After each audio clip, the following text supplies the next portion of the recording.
Happy Monday, everyone.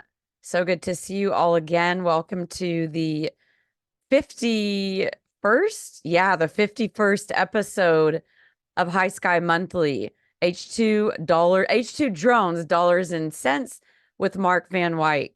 I am so excited for today's webinar. But first, it wouldn't be a High Sky Monthly if we didn't have some announcements. So first of all, happy Black History Month to everybody. Today's February 19th, 2024, and you are at High Sky Monthly. This webinar is being recorded.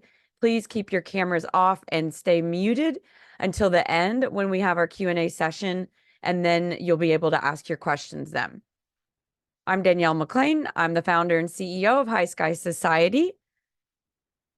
And let's just take a second to promote this on LinkedIn. So what I'm going to do is I just posted a link in the chat. If you could click that link and then just share it, thumbs it up, repost it would be ideal. So just give it a repost, and I'll give you a second to do that. And this is what it will look like when you do that. And then just hit repost right here. So I'm going to go ahead and do it. And I'm going to thumbs it up. Awesome. So click that link in the chat, repost this. It really helps get the word out about these webinars. So this month of High Sky Monthly is brought to you by our sponsors, Vertical Flight Society, also known as VFS. VFS is the professional society dedicated to advancing vertical flight and electric flight technology. VFS held the world's first electric VTOL symposium in 2014 and just held the world's largest eVTOL event last month, including a hydrogen session with High Sky, Alakai, and Piasecki. VFS is holding its third annual H2 Aero Symposium at SAE Aerotech on March 13th through the 14th. You can go to vtol.org/hydrogen to learn more about what they're doing to support the transition to aviation, to hydrogen aviation. So thank you so much to Vertical Flight Society. We would not be here without VFS. And to keep our content free, we would love to invite you to sponsor one of these webinars, or 2 or 3 or 12. And so you can scan this QR code if you'd like to consider sponsoring some of these webinars. We did a vote a couple of months ago, and we asked you all, would you rather, pay $10 for these webinars? Would you rather buy the playbacks of them?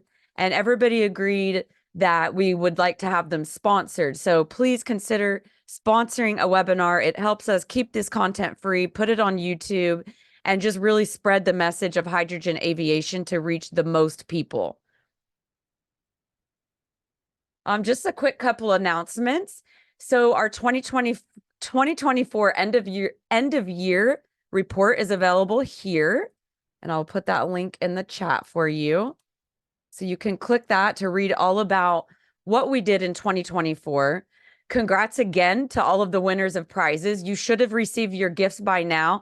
And this is Suzanne down here at the bottom in the picture. She received her High Sky jacket, and she's in France. So I know if she got hers, the US people should have gotten theirs. If you didn't, let me know. We'll have to look into that. But you should have. So I'd love to see a picture of you wearing your jacket or t-shirt or whatever it was that you got. Please do send us a shirt. We'd love to see that kind of content. It really brightens up our day. Suzanne, you made our morning by showing that. Rishav and I were looking at it this morning. We said, oh, that's so rewarding. It's cool seeing people other than us wearing our stuff. So thank you for sharing. Again, all of the past High Sky Monthly webinars are now published to YouTube. So you can go to our YouTube channel and watch all, if you have a lot of time, you can watch all 50 episodes. We also have podcasts on there, my interview with Martine Rothblatt and John Piasecki, and lots of other cool content on our YouTube channel. So please go to our YouTube channel and subscribe. And if you remember, for those of you who have been coming to High Sky Monthly for a while, you used to have to register every month. If you're at this webinar now, or if you were at last month's webinar, you don't need to register again. You are now registered. It should be on your calendar. So you should be good to go. So that was a little bit of a pain there for a while, but no need to register every month. So you could go to your calendar and look at next month and it should be on there. If it's not, let me know, but I think it will be. Just real quick about some upcoming events. We have our big first annual H2 Hub Summit. So some of you may be familiar with the DOE funded hydrogen hubs that were announced just this past October. There were many applicants, 7 were selected. And this is really important for hydrogen aviation. These little blue bubbles that you see across the US, that's where the hydrogen hubs are. And so it's really going to help you to be familiar with those because that very likely could be where you're getting your future hydrogen from them. So we'd also like to thank our sponsor of H2 Hub Summit, which is Azul Energy. So thank you so much to Azul Energy. Tickets are only $30. You can scan that QR code to purchase a ticket. It is a virtual event, 4 hours long. You will hear from all 7 of the hydrogen hubs, and you'll also have the opportunity to do a live Q&A with them. Whether this is the first time you've ever heard about the hydrogen hubs, or if you've been following them since the beginning, you're going to get a lot out of this summit. So I encourage you to scan the QR code and get your $30 ticket. It's coming up in, gosh, just a month. I can't believe it. This year's already going by so fast. More stuff coming up in 2024 is we'll continue to have great High Sky Monthly presentations. You'll see announcements for those coming up. I just mentioned the H2 Hub Summit, Meet the Winners on March 20th. Flying High is going to be in person September 4th through 5th in Las Vegas. Woohoo! And last year we had it in Grand Forks, North Dakota. So the way it will work is we'll be alternating every year: Grand Forks, North Dakota, Las Vegas, Nevada, Grand Forks, North Dakota, Las Vegas, Nevada. That really gives us the opportunity. Grand Forks is really more defense oriented. So we'll focus more sort of on defense when we're in Grand Forks. And then when we're in Las Vegas, it has more of a commercial focus. So save the date. I know I'm not giving you a lot of details because we're yet to do our official press release, but I just want to make sure you lock those dates in, start looking at your travel. You'll probably, if you want to book your room early, book at Caesar's Palace. We're also launching our hydrogen aviation course curriculum in the fall of 2024, and we have some very exciting podcast guests that you're going to want to keep an eye out for. Again, help High Sky Monthly stay free. Consider sponsoring 1, 3, or 12 of these webinars, and you can scan that QR code to consider a sponsorship. And I think I already gave you a link to our YouTube, but I'll just give it to you again. Please subscribe to our YouTube channel. It does really help us get the word out about what we're doing and spreading the word about hydrogen aviation, and really help it go into the mainstream. And sort of a tangent, I wasn't planning on saying this, but YouTube is powerful, and us coming together and having these conversations really does help this get into the mainstream. A perfect example of that was, I'm sure a lot of you watched the Super Bowl and the Super Bowl halftime show. And then the day after the Super Bowl, let's just play it. Let's just play it. The day after the Super Bowl, this happened. And I was like, oh my gosh, this is so exciting. It's 30 seconds.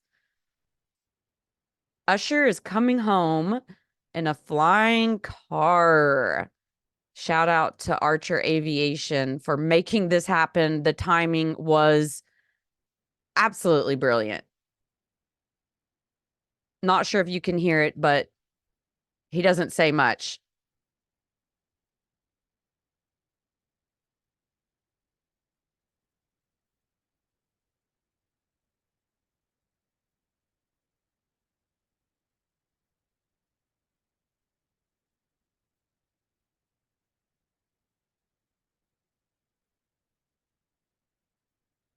I have chills. That's I for those of us that have been in the eVTOL space for so long, I never thought I would see the day. So that's just really exciting. And pretty soon it's going to be a hydrogen powered eVTOL and all of hydrogen powered everything. So subscribing to our YouTube makes those kinds of things possible. And so that's enough for me. I'm going to shut up and turn it over to Dr. Rishav Shrestha, our co-founder and COO.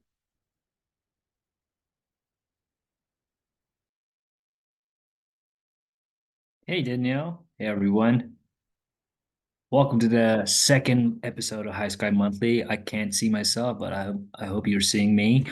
So before we begin, can we all turn our cameras on and we take a group picture? This is going to be a ritual from this year on, this year, and like last month, we would want to see all of you joining us from anywhere, even from your bed. Yep. Tell us when to say cheese. I see only a third of them. The camera's on, so everybody doesn't matter. Don't be shy. Yeah, you can even be in your PJs, your bathrobe.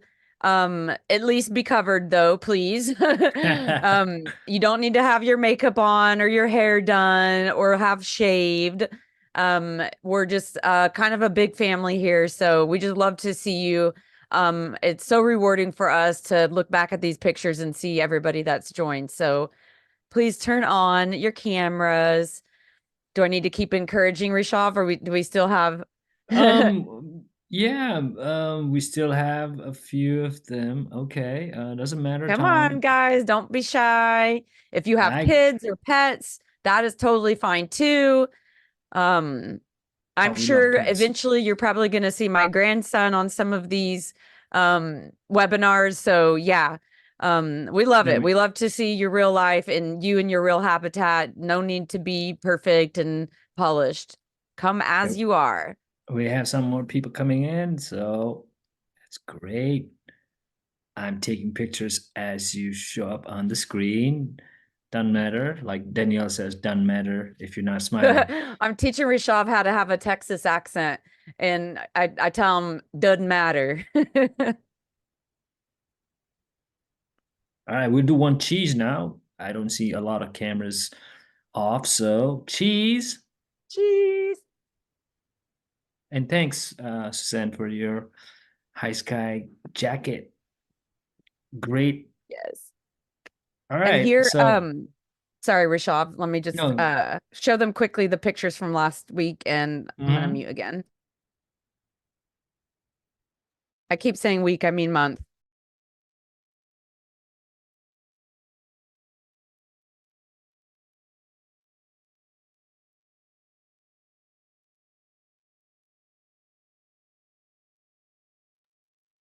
All right. So thanks, Danielle. Thanks again, everyone, for joining.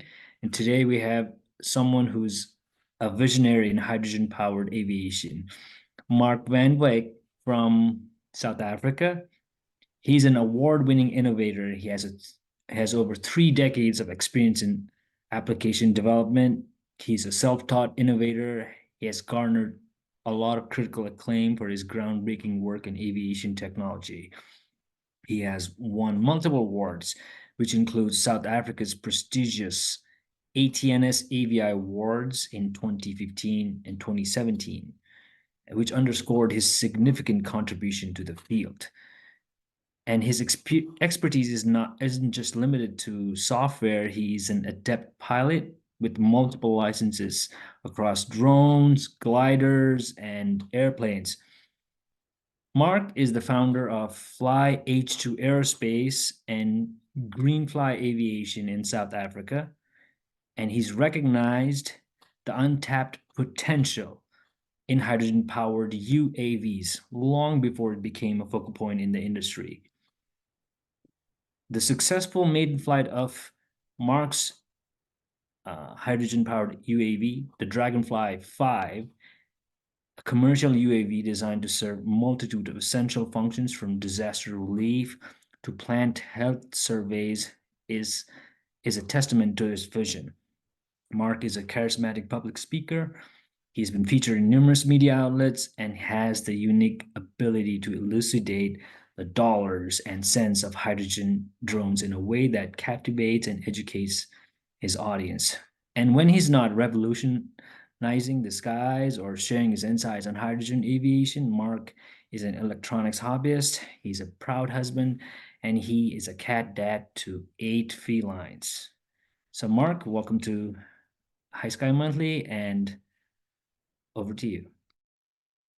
Thank you so much. Now, I need to remember to keep that bio because a lot of people have asked me for a bio, and I haven't quite heard one that great before. So thank you very much for that.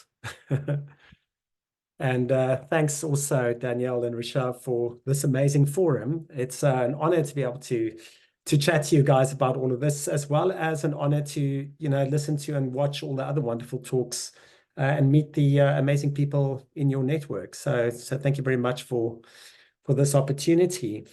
Rishabh, Danielle, can you hear me okay? Yes. Yep, loud and clear, and we see your screen and your face. Okay, well, this is great. Okay, I think we're off to a good start. Okay, let me tell you a little bit about what this talk is about. So I'll start off with the debate that my business partner and I had about what to power drones with and which is the correct drone. And he said an aircraft is a solution consisting of compromises. I thought it's quite cool to start off with the soon-to-be famous quote with my very own business partner. And yeah, I think that's exactly what it is. And especially this forum really is exploring the frontiers of electric aviation. At the moment, fossil fuel is still a very compelling fuel source, especially with the efficiency it's got and the massive momentum that it has. And wanting to break through and compete with that and say, let's rather use these fuels, such as hydrogen, is a challenge. But we're working hard on it, all of us, and it feels like we're slowly starting to get to a place where alternative aviation fuels might actually become a reality.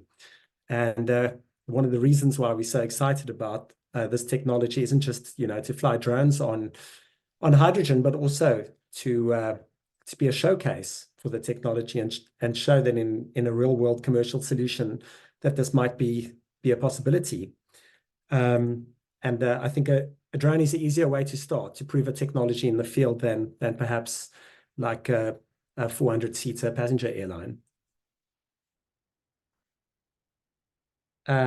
So a little bit about me. As mentioned, software developer for 25 years. I've always loved tech. I've always also loved flying. I've got a hang glider pilot's license. I've got a private pilot's license. In the top left corner of the screen, you'll see an image of me flying a glider. That's a sailplane. And below that, a beautiful little Diamond DA20 that I had a lot of fun in. I've also got a South African drone pilot's license. Yeah, so I fused this passion for technology and aviation with a love for the environment and sustainability and sustainable technology. And I was reading a book called Natural Capitalism by Paul Hawken and Amory Lovins of the Rocky Mountain Institute in Colorado, where they spoke about hydrogen fuel cells. It sounded like, how can I say, black magic to me. So I ordered a little kit online to see if it really works. And that's me 16 years ago, experimenting with the solar panel to charge through a fuel cell, generate hydrogen oxygen, and then using that through the fuel cell to turn a little electric motor, because I thought this is what the future of aviation could look like. And 16 years later, it looks like we're slowly getting there. So that's an exciting start. What really excited me about the possibility, I wanted to start with manned aviation, see if we can bring the costs down. I figured if we can, take expensive aviation fuels out the equation, and we can take maintenance out the equation, then surely we can make aviation more accessible and cheaper, and perhaps with previously disadvantaged people in South Africa getting an opportunity to fly as well. That was very ambitious, and I was advised by some very good scientists from the Center for Scientific and Industrial Research in South Africa to look into drones. And it turned out that one of the great benefits of hydrogen fuel cells is its ability to offer significantly increased endurance over batteries. And this is what sparked my interest in hydrogen for drones. So talking of endurance, just had a look just to see kind of what makes sense and what the limitations are at the moment. And what I found with multi-rotors is they could do 30 minutes on batteries. And it seems that fuel cells, some people, including Horizon Dynamics, have managed to get multi-rotors flying up to 2.5 hours, which is quite incredible. But the payload of a multi-rotor is directly proportional to its power requirements. And so it doesn't scale up very well. Then we also looked at fixed wing VTOL and compared it also with internal combustion engines. And it seemed like we could get 4 hours on petrol engines, 1.5 hours on battery. But there's also quite a lot of added weight and added drag, having to have 2 different propulsion systems, 2 power systems. And so this wasn't quite what we were looking for either. So we looked at batteries. In our experience, one gets 100 cycles out of batteries, and they're very difficult to ship. So it meant that we'd have to constantly be buying new batteries, which also ended up getting quite expensive, and also ended up, using up quite a lot of space. We ended up with all these batteries that we didn't really know what to do with. And so batteries wasn't really the technology that we wanted. So we went on to have a look at internal combustion engines. And this is an image that I generated with DAL-E. Actually, I think it did quite a great job of showing our thoughts on working with small internal combustion engines. So we worked with a drone that used a little DL-E20 internal combustion engine. And I think our desk often looked like this. We crashed 2 of them. One of them we crashed just before the day that the South African Civil Aviation Authority came to inspect us. And so we're not grease monkeys. Not skilled at maintaining or dealing with these things. And so we decided that this is also not the propulsion technology of choice for us. And so that moves on to hydrogen fuel cells. So looping back to our initial interest, but there's a promise of being able to operate these aircraft for thousands and thousands of hours without maintenance. And they offer a pure electric flight, simple, quiet, low vibration. At the end of the day, it's also carbon neutral. It's proving, hydrogen as an aviation fuel in a commercial application, and you can make your own fuel. It also offers, the potential for extremely long endurance flights, but without the hassles that come with the internal combustion engines and the batteries that we spoke of before. And so this got us excited about moving into fuel cell technology. So what we realized is this was the birth of our Dragonfly V aircraft.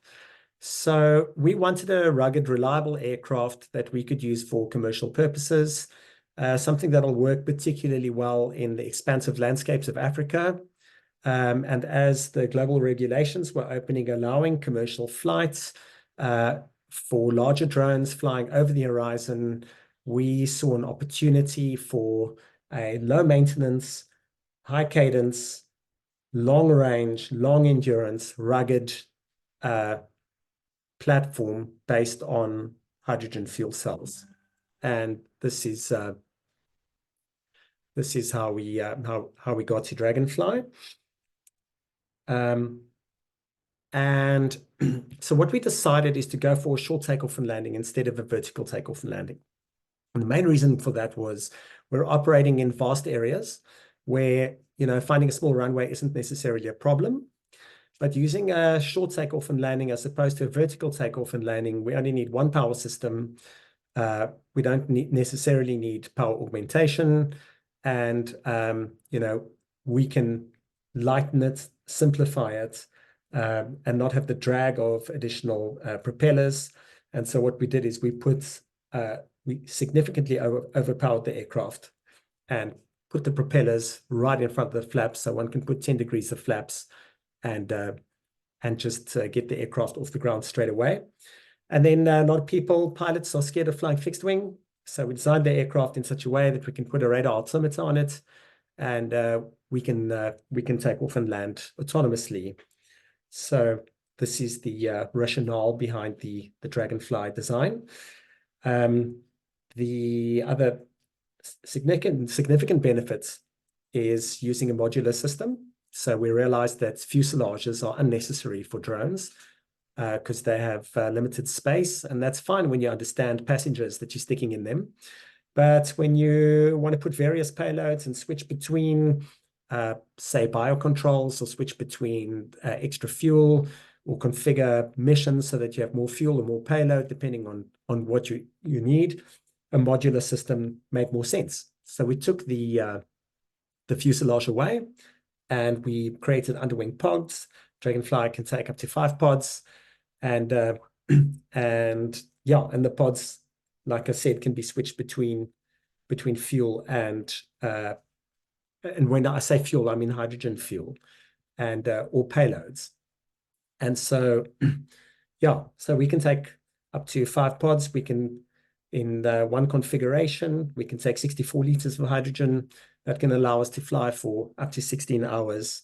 And so this is quite a unique design, that rather than trying to retrofit the aircraft to use hydrogen, this aircraft was designed from scratch around hydrogen, and it was sized in a certain manner, the 5.5 meter wingspan and a 60 kilogram takeoff weight, to be well suited to the kind of balance of hydrogen. Just a little bit about how this all came about. So in 2015, we started experimenting with hydrogen fuel cells and wanting to see, how they work and characterize them and understand them. We then did some work on the fuel cells. We won an award for it in 2015. We then started doing some experimentation about how the hydrogen fuel cells would be integrated into a pod. We got involved in the opportunity to do sterile insect release in 2017, and so we got a drone. We got an operator's license with the Civil Aviation Authority. We started flying both electric and internal combustion engine drones. This is how come we know that we don't want to operate them anymore. And we won an award for our work in the sterile insect release. In 2019, we got our certificate. That's my wife and I over there with the certificate. And then in 2021, we started building our prototype. You can see the wing there of Dragonfly being manufactured. And of course, in 2023, we managed to actually get our aircraft flying. So this was all with minor grants that we got from the South African government, as well as Oz Minerals in Australia, that wanted to use our drone for wide area operations on their mines in South Australia. And on my birthday, on the 28th of February, 2023, we performed our maiden flight. So the aircraft performed impeccably without faults the first time. And from this moment onwards, we knew that, that we were in business. So just talk about, I want to quickly talk about biocontrols. So one of the things that really excited us about the potential of drones is to help with biocontrols, particularly releasing sterile and beneficial insects. This is a means of pest management and as well as the management of invasive alien plants, but done using beneficial insects and sterile insects as opposed to using pesticides. So it's for use in agriculture and for use in environmental management for invasive alien plants, rather than using herbicides to kill the plants. We rather release insects that affect the plants. And when it comes to pests that eat fruit and that eat our crops, we use beneficial insects that we release that eat the predators, and sterile insects that mate with their own pest type, but that are sterile and therefore have no offspring. So my business partner, Arno Hazer, has a degree in zoology and conservation biology, and understands these things very well. And through his connections, we ended up working with a company called Exits in South Africa that has 18,000 hectares of citrus that they look after. But that has to be serviced 72 times per annum, which comes up to over 1.5 million hectares per annum that needs to be serviced. So you can imagine the costs of servicing this with helicopters is quite expensive, and obviously wanting to use something like a multi-rotor to serve this might not be practical. So over these vast wide areas where our line lengths would often be 50 kilometers or more, we needed a long range, long endurance aircraft that can carry a significant payload, that's reliable and rugged, that can operate daily and service this mission. And so this was where Dragonfly V was actually born. And as you can see over here, we developed a hopper that we used that uses a Venturi effect to eject the live moths out the back. And then we were using an experimental platform that used the internal combustion engine. Unfortunately, that prototype on the left no longer exists, and neither does the one on the right. They unfortunately met their demise due to engine failures, which just added to our interest in using hydrogen fuel cells as a solution. So as I mentioned, our application focus is on biologicals and beneficial insects. There are a lot of different use cases for this aircraft, but we have a particular interest in agriculture. So the cost drivers here, if you imagine, even though a multi-rotor that operates on batteries would seem like a significantly lower cost aircraft to operate, when you imagine that you have to do 300, or you want to do 350 hectares in a flight, that would take 15 or 20 multi-rotor flights to try and achieve that. And one would also then need to constantly move the team around, and so it doesn't work out to be cost effective using a multi-rotor to perform these missions. So let's have a look at some of the cost drivers here. So the biggest cost in operating or in hydrogen as a fuel and a propulsion system is the amortization cost of the fuel cells. So that comes up to around, in our application, around $13 an hour. That's then replacing the fuel cell at around 1,700 hours. And then the second, the cost of the replacement of the COPVs and the booster pump is almost negligible. The hydrogen cost is a big variable. In South Africa, we pay $100 a kilogram for hydrogen. And in the US, from what I managed to Google, it's between $30 and $50 per kilogram. Fortunately, Dragonfly only uses 100 grams in an hour. So, that it's not an impossible cost. And then the other option, obviously, is to generate one's own hydrogen in field. So it works out to around, in our application, about $17 per hour to operate the hydrogen, which one would assume it's a lot less than one would expect, but it also seems like a lot more than one would pay for batteries or internal combustion engines. But one would be surprised to learn that, for us to equip Dragonfly with 3 batteries, quite advanced, high power density, energy density batteries, would be 3,000 Rand for the 3 batteries. The batteries are rated at 300 cycles, which would work out to $10 an hour. But in our case, it turns out that we get closer to 100 cycles, which works out to $30 an hour, constantly replacing batteries. So if you look at hydrogen in the middle, like to get 16 hours endurance as opposed to 2.2 hours endurance at a comparable cost with batteries, without requiring the maintenance and without the risk, really does, in our case, make hydrogen very attractive. So it turns out, even though the batteries, if they live up to their performance standards, are cheaper, considering that we want to service really wide areas where we need the drone to be able to fly far and then come back again. The added endurance means that we have less flights in order to perform the same mission, which means we can do more missions in a day at a higher cadence. We don't need to refuel in between. For example, in insect release missions, we don't need to refuel. We can simply add new moth hoppers onto the aircraft and then just continue flying. So that saves the whole thing of needing to charge batteries in the field, or swap out batteries.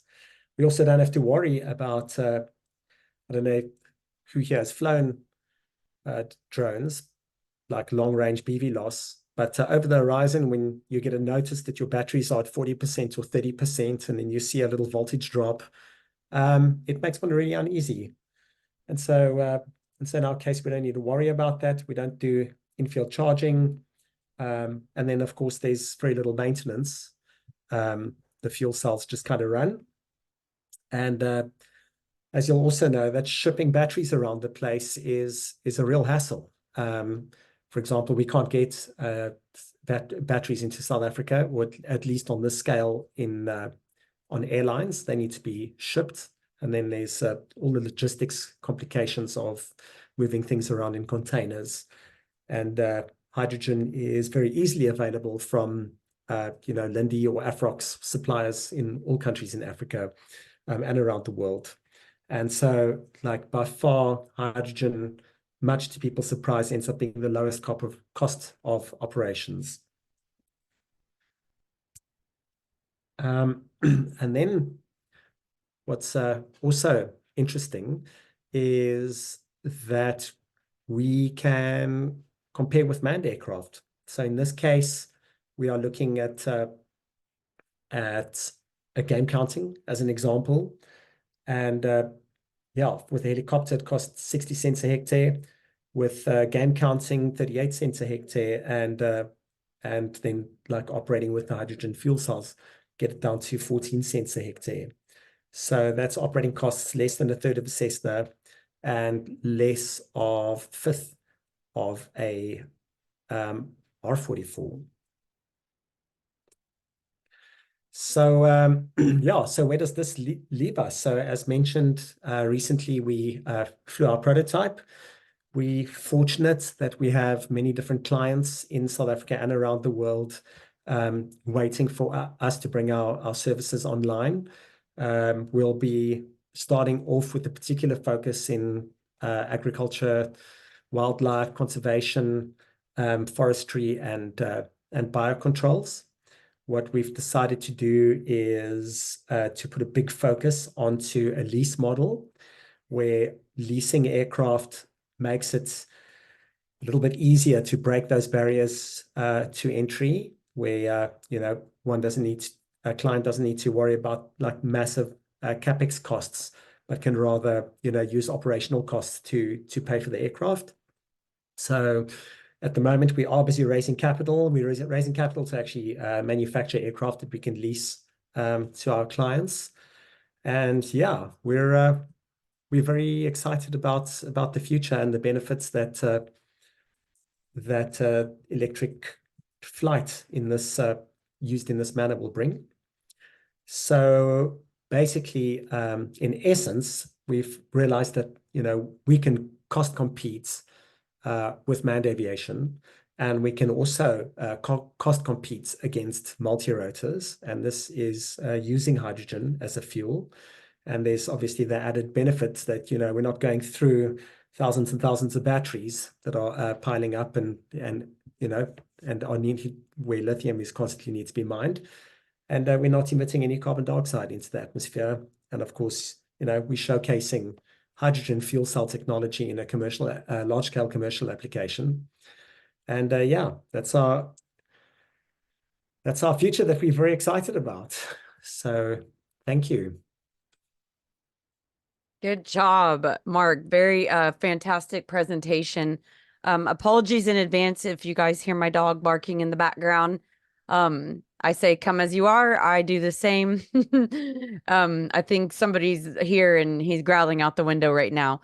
But when Mark and I talked about what his presentation would be about, I asked if we could focus on the finances and the economics of hydrogen as a fuel for aviation, because I hear so many people talk about it's too expensive and it's not cost competitive. And I'm so happy that we record these, because I want to write an entire report on the economics that you had in here. It was fantastic.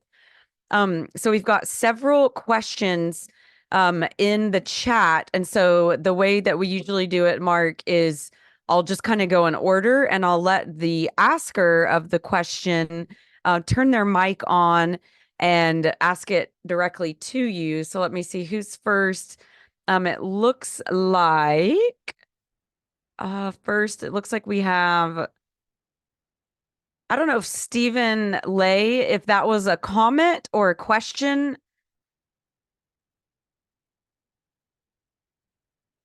And Doug also had a comment. Yeah. We can't hear you, Stephen. Oh, it was just simply a comment on some things that are going on. It wasn't a question. Did you want to go ahead and explain it again? No, all we were doing is I'm part of a research group that's doing has a NASA grant related to maintenance challenges associated with advanced aircraft, and we're trying to develop technician competencies to be able to effectively support these aircraft in the field.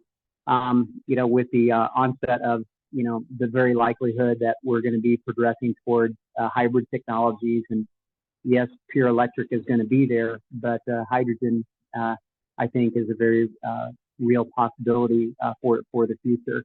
And we just want to make sure that we're including these technologies in any type of competencies and maintenance technician standards that are going to be developed for the future. So that's all I wanted to comment on.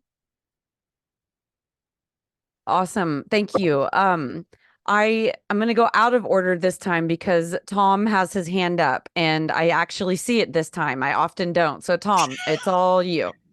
Yeah, by the way, can you hear me, by the way? Yeah, we hear you great. Okay, fine. Yeah. First of all, I have to apologize for my camera. I have a little technical problem with it, so that's why it wasn't on my photograph, and that's why I can't put my my picture on. But anyway, question to Mark. Actually, two questions. First of all, what percentage of your vehicle structure is composites? And also, have you looked at the economics of using your aircraft for delivery applications, transportation, point-to-point transportation, because it sounds like to me like you have a very nice craft for doing exactly that. Thanks, Tom. Nice questions. So what percentage of the aircraft is composites? Mhm. All of it. Yeah. Okay. I think we've got a few small 3D printed parts that we really are trying to get rid of as quickly as possible. And we have a few aluminium parts that we're also trying to get rid of as quickly as possible. Mhm. So I would say at this point in time, yeah, probably 90%. Mhm. Yeah, excluding the electronics. Obviously, we don't make the electric motors out of composites. Um, and then the delivery one is really interesting because our aircraft, in theory, is well suited to delivery, especially that it can do long range and take heavy payloads. The problem that we have is that we've decided to go with the short takeoff and landing. And so either we can parachute drop something, kind of like Zipline does with the blood deliveries in Rwanda, or Mhm. you know, or we've got to land again, and there's got to be a strip, and then possibly like some kind of a handing over of control in order to land the aircraft again. So Mhm. I think what we've decided is really, I mean, the market is growing and it's very exciting. So we're looking at doing a bolt-on vertical takeoff and landing option for Dragonfly. Um, and yeah, we'll probably see that coming in sort of around 2025, halfway through the Mhm. year. And then I think Dragonfly will have slightly less payload and slightly less endurance, but would be capable of doing that better. Okay. Well, thank you very much, and good luck. Yeah, thank you, Tom. And you get a pass on your camera because your audio was fantastic. I don't know what kind of mic you're using, but it sounded really good. Rishabh, did you want to ask your question? Oh, it was the same, Danielle. It was just how were you able to get the Dragonfly V? By the way, I'm sorry, I call it Dragonfly Yeah, 5. he is Yeah, correct. yeah. So it's a Dragonfly V. How do you get it to get an endurance of 16 hours on a single cylinder? Is that if I'm not wrong? Yeah, so it's not off single cylinder. In that configuration, we're actually using 5 cylinders of 12 liters each, and compressed to 350 bar. So we have quite a lot of hydrogen, over a kilogram, that we'll use in that flight. I think what really makes Dragonfly so well suited to this is we've decided to really, I don't know if you can still see my screen, but what we've decided to do was use a high aspect ratio wing in a very clean airframe.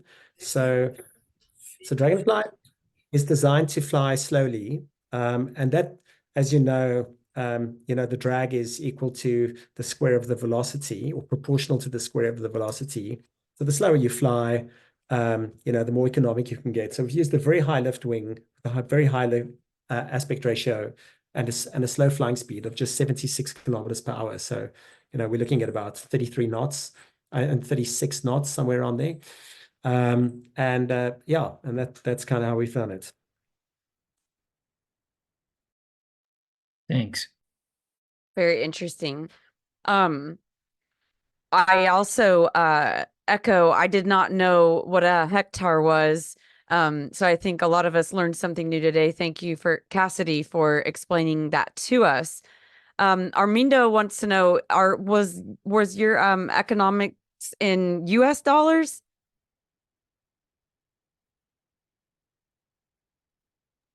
Yes, all in US dollars.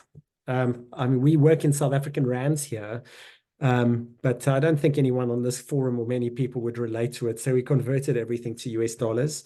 We don't understand everything about US dollars. So some of the costs of the hydrogen cylinders, for example, were assumptions based on Google searches that we did. And also, you know, the cost of running a small team are quoted as $350 a day. Basically, I mean, that's what it would cost us in South African rands. So I'm going to say loosely. Yeah, I mean, the equipment that we buy, the fuel cells, the COPVs, the booster pumps, all of those things are quoted in US dollars. So the cost of the batteries and the amortization fees or costs were accurate to US dollar. Awesome. Thank you. I'm laughing. Somebody, Stephen put the definition for hectare in the chat. That's great. Apparently, in the US, we don't know that term. So I think a lot of us learned something. Tom says, good economic use case study on hydrogen. I agree. That was very good. Peter Connors, would you like to ask your question? Yes, thanks very much. And I've been in and out of this call, so apologize if this has already been addressed. But for the batteries, you know, been thinking about batteries for EVs, and you know, there's various weight issues associated with the batteries. Do you need a battery for the fuel cell, or is it how does that? Can you explain that point? Yeah, I can explain that. It's a nice question, actually. So batteries are heavy, and I also see batteries as consumables. And really, as a rugged aircraft that we're going to be exporting all over the world, you know, we don't really want to make our clients reliant on consumables.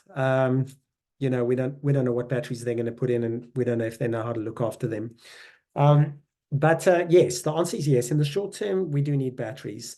Essentially, one always sizes a fuel cell according to the cruise power of an aircraft, because fuel cells are also heavy, and you're carrying around a lot of this potential to generate energy that you don't need if you're sizing your fuel cells for takeoff, run, and initial climb.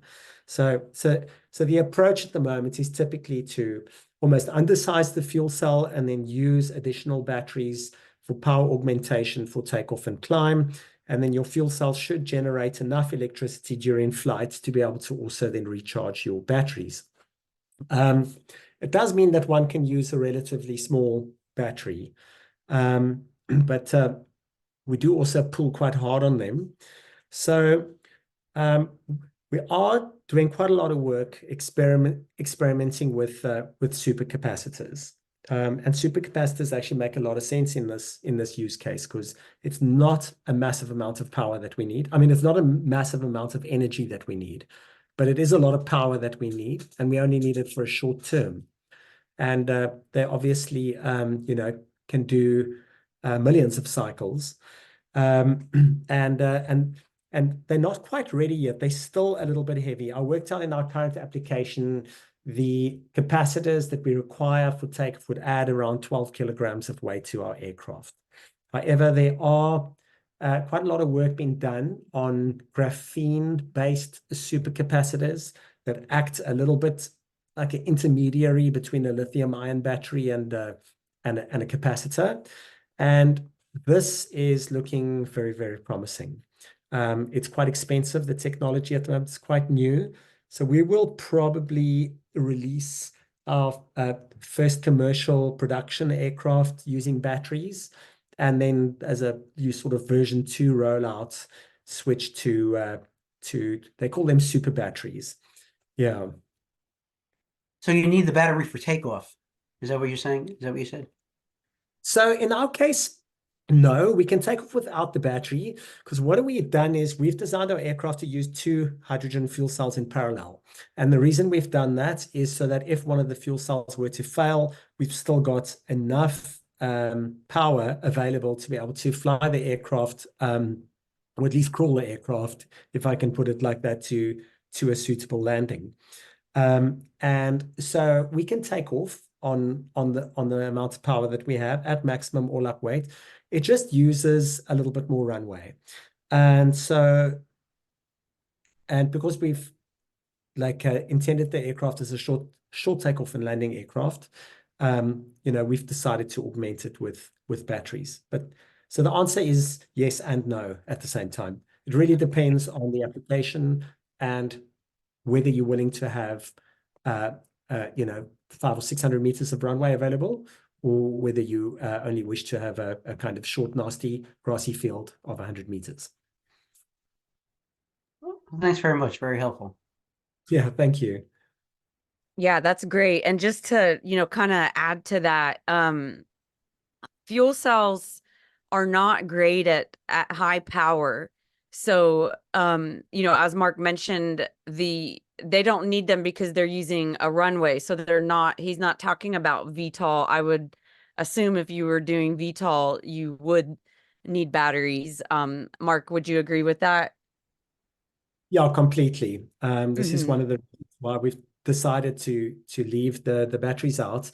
This is the thing with VTOL, and VTOL is very, very compelling, and I certainly do think that fixed wing VTOL has a massive place in the market. I'm certainly by no means saying that fixed wing VTOL is not a good solution.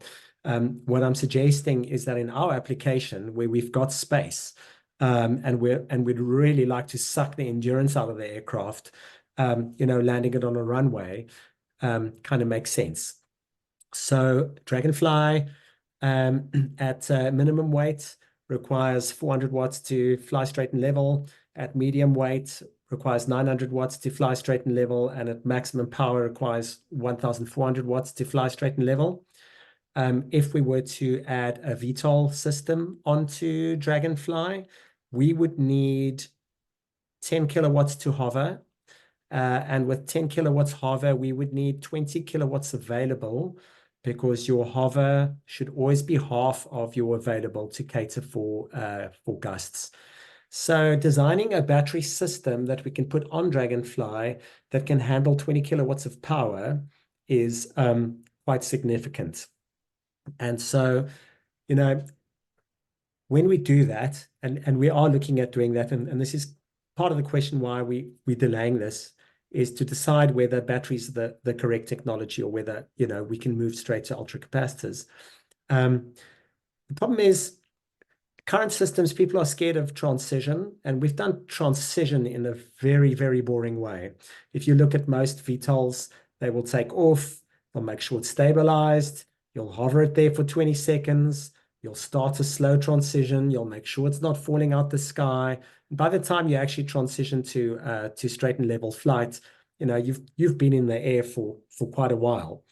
What we would want to do is get the aircraft off the ground immediately, and almost turn the VTOL props off straight away, and let the aircraft almost glide back down again at full throttle to get airflow over the wing, so that you can get the aircraft flying.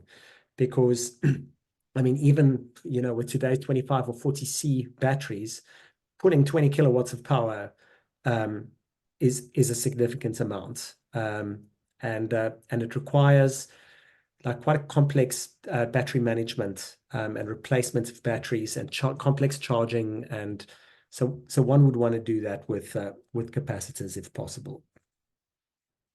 Yeah, super interesting. Samantha, would you like to ask your question? Mark, excellent presentation. Really exciting to read and hear about all that you presented. Thank question, you.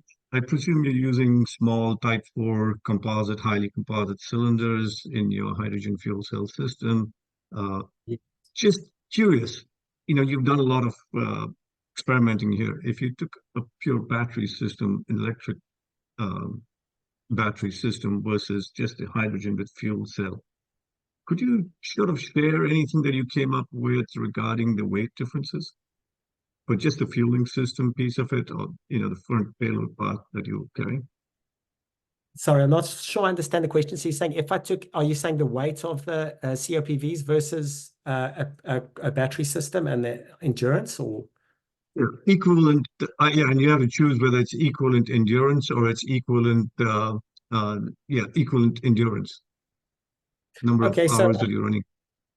yeah, so okay, so given that, so if we were to replace so obviously the hydrogen's very light. I mean, we get 16 hours of flight out of just over 1 kilogram of hydrogen.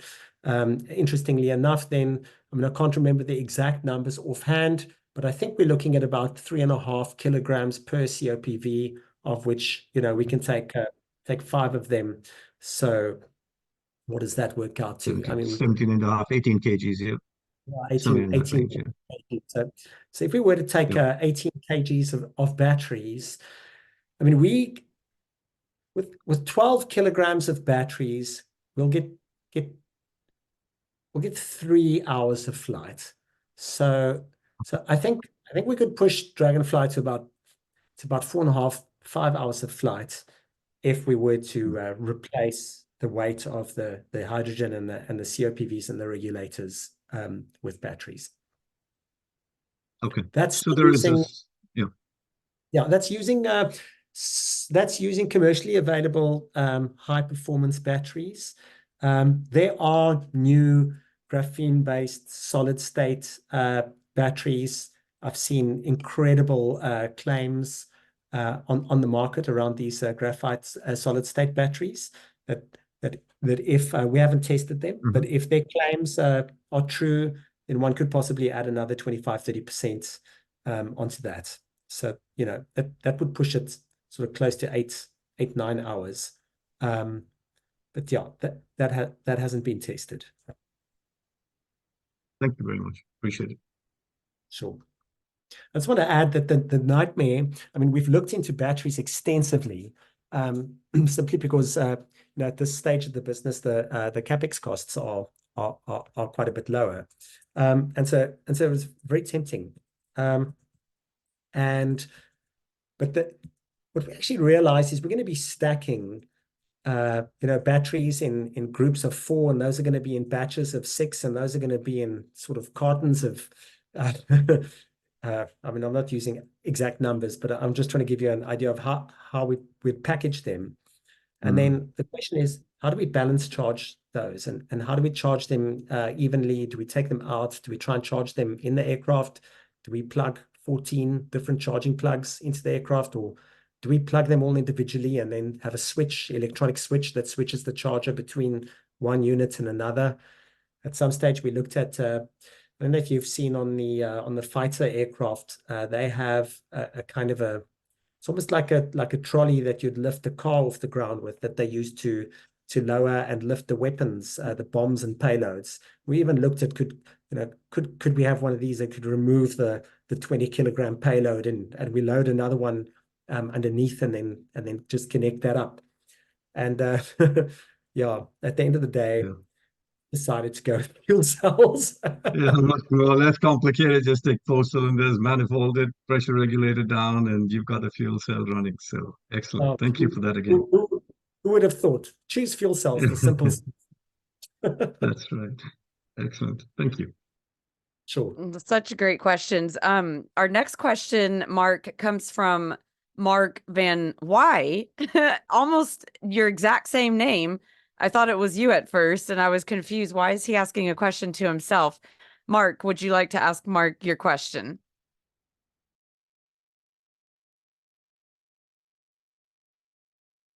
Maybe it is me. Maybe I need to ask myself. Maybe he isn't on anymore. Let me just check. Well, I'll read the question that he asked out loud. Yeah, maybe I don't see his name. He must have had to drop off. He asked, Fraunhofer and Honeywell NREL are developing solid state hydrogen fuel systems for UAVs. Oh, I was wondering if solid state would come up. And then he says, are there any future plans for your drones to utilize these types of hydrogen sources? So what exactly do you think he means by solid state? Is that as in like hydrogen generation on site using chemical bonding as opposed to compressed hydrogen as an in situ generation source, do you think? Well, that is a good question. So he says solid state hydrogen fuel systems for UAVs. So I'm assuming it's like some sort of onboard, maybe like a hydride or something like that, but I'm totally speculating because I didn't ask the question, and I'm not even aware of this project. So Yeah. I'm not, if anybody else is aware, please correct me. But Danielle, yeah. Joe Sullivan, he Hi, put in the Joe. comments, he put Hi, in the Joe. comments there that it's a power paste, but yes, I think that's similar to the metal hydrides for hydrogen generation, hydrogen gas generation. Well, Okay, let's cool. Yeah. okay. So the paste, like the toothpaste looking stuff. Yeah, there are such interesting developments in this space, and like I'm really excited by it. I think compressed hydrogen is not the answer. I think it's the most cost-effective answer for now and the simplest solution for now. But I think it's far from a perfect solution. So we have looked into magnesium hydride, the white toothpaste, and it looks really compelling. Obviously, in our case, it's heavy, but it also has high energy. The problem that we found at the moment is that the magnesium hydride needs to be heated to between 150 and 400 degrees Celsius, depending on the chemical composition. And so that needs some kind of a reactant chamber, and quite often they would use some kind of a mechanical stirring device to get the hydrogen to the surface. And so in a small thing like a UAV at the moment, like it's not a simple solution, if I can put it that way. Then there's also quite a lot of work being done with the metal organic frameworks. Also very exciting. We realized that we can get a 30% increase of hydrogen capacity by volume, but it adds quite a bit of weight. And seeing that our volume is not a massive limitation, but weight is, that didn't really work for us. There is also quite a lot of very exciting work being done in the space of carbon nanotubes and fullerenes. Some incredible claims that have been made around the ability to create a material, a kind of pellet that you can charge, that has a sort of, what do you call it, like a doping or an agent in it that keeps the hydrogen inside the fullerenes, and then that dissolves in water and allows the release of hydrogen. And FLYH2 is exploring that technology at the moment. I can't say too much about it right now, but it is something that I look forward to kind of publicizing in the future. And yeah, if that technology works out, it will remove the need for compressed gas, and could be as simple as having a reaction chamber with a little bit of water, and you throw a pellet in there, and off you go. And what's quite nice about that, if one can get carbon nanotubes and or fullerenes to work, is that we're talking water, carbon, and hydrogen again, and we don't end up with the ugliness of trying to use sodium borohydrate solutions or ammonia, which can be quite toxic. I think as exciting as those technologies are, and their potential kind of takes away from the nice cleanliness that hydrogen offers. So there's a few thoughts on that. Mark van Vey. Exciting. I can't wait to learn more about those developments. Next question is Suzanne. Suzanne, would you like to ask your question? Hello, do you hear me? We do. Oh, I love your jacket. Yes, Oh, Amazing. cool. especially That's import. great. Yeah. I've get a complimentary one. You should. You should. It's really nice. Thank you very much for a great presentation. It was really interesting. I wondered, when you were looking into internal combustion engines, did you look at microturbines? No, we have not looked at microturbines. Tell us about them. Well, I am actually looking into starting a company developing turbo generators for hybrid aircraft. Now I'm looking at eVTOLs and manned aircraft with 1 to 3 passengers or people. So not your scale. And our calculations indicate that a turbo generator with an electric motor and fuel system to it would be beneficial with respect to a fuel cell in terms of volume and weight. That's very interesting. Yeah. So you said that one uses hydrogen as a fuel to drive a jet turbine that then drives Yes. a alternator that then generates power that one can use for electric propulsion. Yes. And I take offense to the word jet in this case. Sorry, not offense, but take objection it is. Because Okay. it's not a jet. It's not a turbo jet. You kind of you use it more as it's a turbo in your car. So you take out as much energy as you can from the turbine and put it into the electricity instead.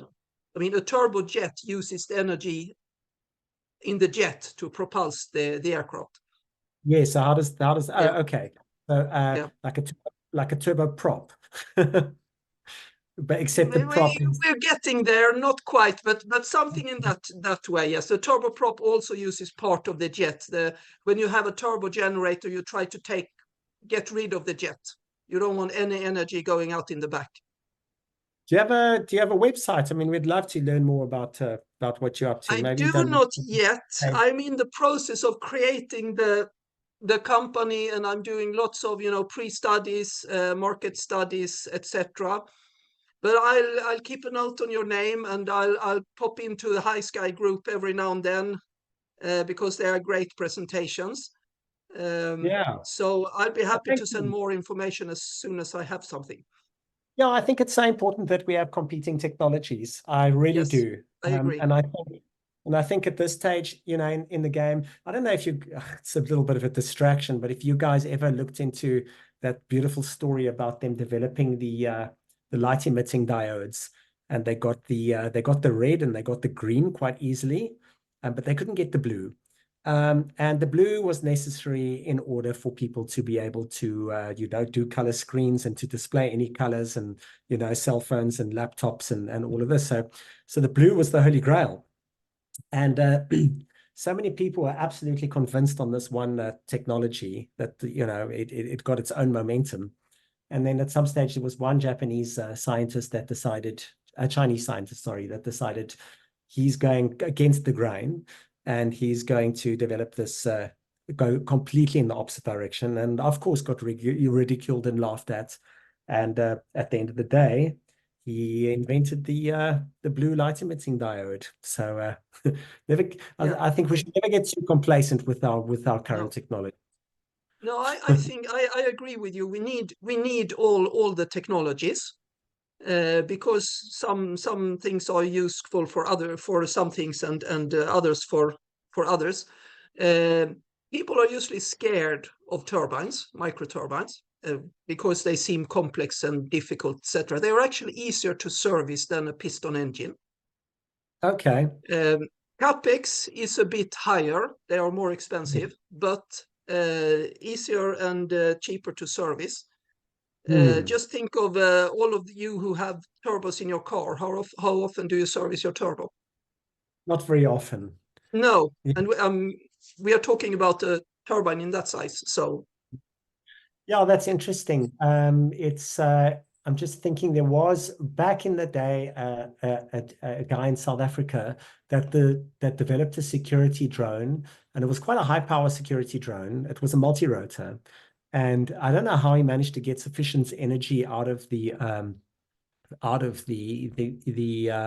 generator, but he managed to use internal combustion engine on the drone that could generate a power generator that could generate enough power to power the electric motors that lifted the multi-rotor.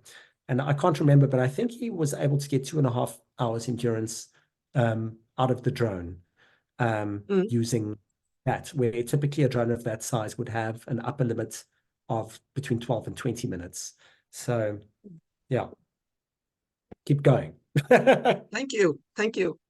Likewise. And And- Suzanne, when you're ready to discuss more, we'd love to have you on presenting. And if there's anything that High Sky can do to help you get your company formed, I don't know much about how, the corporations work in France, but if you're looking to do anything in the US, please, reach out, and I'm happy to share whatever Yeah. resources I can. I will. Thank you. Yeah, absolutely. I had never heard of the term micro turbine either, so I'm very curious to learn more. Although it made sense, it made perfect sense what you described. Well, Mhm. everyone knows about microturbine because you all have heard of turbos Yeah, in we just never cars. used the term. Yes. Yeah. So, cool. Yeah. Okay, let's see. Next we have looks like, by the way, to people asking where the presentation will be, it will be on our YouTube. Rishav, maybe you can share the link to our YouTube channel again. It'll be uploaded by the end of today. I'm in Dallas, so it's about almost noon for me. So it should be up there within 6 to 8 hours. Let's see, I think Ovi is next. Ovi, did you want to ask your question? And I'll, Thank you. yeah, you bet. I noticed in your presentation you had a diagram showing how you're making hydrogen through wind and solar. Just curious, have you developed your own hydrogen production system and delivery into the pods? And are those pods something that you developed, or is it just buy them off the shelf? Okay, yeah, good question. So no, we have not developed our own hydrogen production systems. We are working closely with H3 Dynamics. I think they're based out of Singapore, and they've got offices in Toulouse in France, and also in Austin in Texas. And they've developed a hydrogen generation system, a mobile one based on a trailer. And I mean, in theory, one could power that using wind and solar.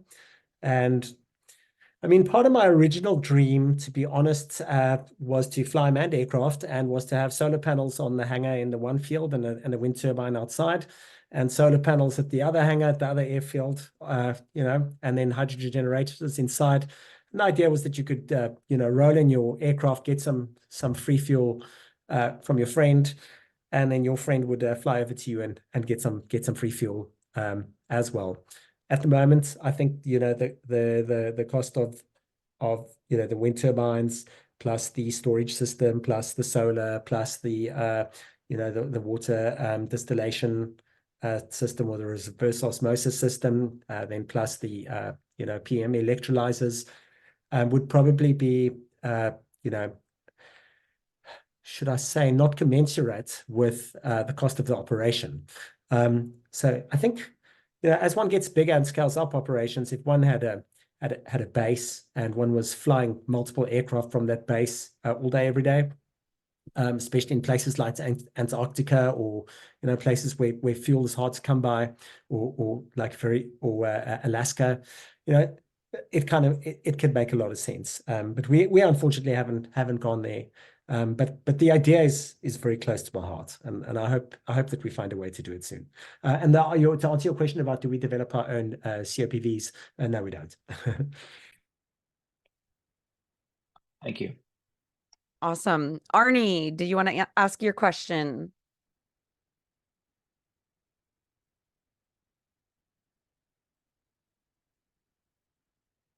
If Arnie is not on anymore, I will ask his. He asks, I'm going to guess this is a yes, or if it's not a yes, it's going to be 350, but are you using gaseous at 700 bar? Okay, yeah, good question. Gaseous, yes. At the moment, 350 bar. So 700 bar is, I mean, obviously, I mean, hydrogen not quite an ideal gas, so one wouldn't get double at 750 bar as 350. I mean 700, but you'd get close. What we found is the cost of the equipment when you go over 350 bar starts climbing exponentially. And in our use case where we can get, close to or 16 hours with our current technology, it would only be kind of advanced military applications and things like that where we'd need to push it beyond that. And then like with the COPVs and things, there are automakers that are busy making COPVs, but those automakers have invested very, very heavily into developing that technology, but in such a way that it can be scaled up in a cost-effective manner. For small use cases like ours, we need to work with space companies essentially that develop hydrogen oxygen vessels for rockets and the space shuttle and so forth. And it just hasn't yet been affordable to us yet. Also, booster technology to 700 bar, also hard to come by. Small regulators that can handle 700 bar. I haven't seen any as yet, and we don't want to be carrying massive regulators around in the aircraft. So it would take a significant technology investment from our side to move. I mean, we can move to 450 relatively easy. And by relatively, I mean like a punch in the face kind of easily. Like a 700 not like an amputation of a limb, but a punch like in an the face. amputation. Yeah, I think Yeah. I think 700 bar for us would be, like amputating a leg, and then 1,000 bar would be like jumping off the second-story balcony. I love that you said we need to work with space. Shameless plug for Moran Innovation and Matt Moran. Our hydrogen aviation course that I mentioned is releasing in the fall. Matt is my co-teacher, and he's from NASA and designed a lot of the technology used in space.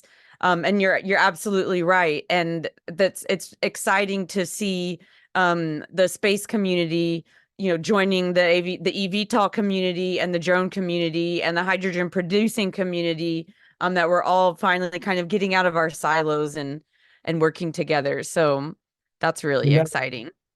If I can add in there, this is actually one of the real benefits of this forum of High Sky is here we can realize, hey man, I'm not on my own, that I would love to go to 700 bar, but it's not available for me.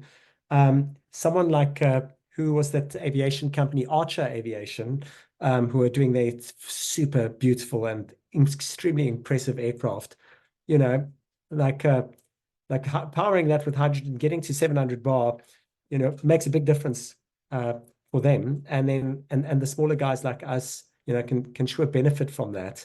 So yeah, I think the collaboration opportunities are very exciting. Yeah, and that actually leads perfectly into the final question. And if there were any more, if I missed any, I apologize, but this is going to be the last one. Have you considered liquid hydrogen? That was sorry, and that was from Todd. Todd, I'm so sorry. I was so excited for the question, I didn't let you come on and ask it. But that was Todd Knight's question. Hi, Todd. Is Todd with us? Yes. Great. The nice question. The answer to that. I should preface the question a little bit, perhaps. So, of course, with gaseous hydrogen, you need to have such a thick-walled, heavy tank, where with liquid hydrogen, you don't need that. It can be a very lightweight tank, as long as you're willing to deal with the boil-off issue. But of course, on a flight, as you've described, I would think that you just fuel it up with liquid and let her fly, and the boil-off issue would probably not really be an issue at all. I mean, if it gets overpressured, you would probably just vent off whatever was boiling off to the atmosphere and produce some rain. So why worry about that at all? Just literally use the lightweight tank with a more dense hydrogen. And in fact, these days I'm hearing more about, because you mentioned that hydrogen is not a liquid or not a ideal fluid, even compressing the liquid hydrogen to get a third more energy into the hydrogen liquid.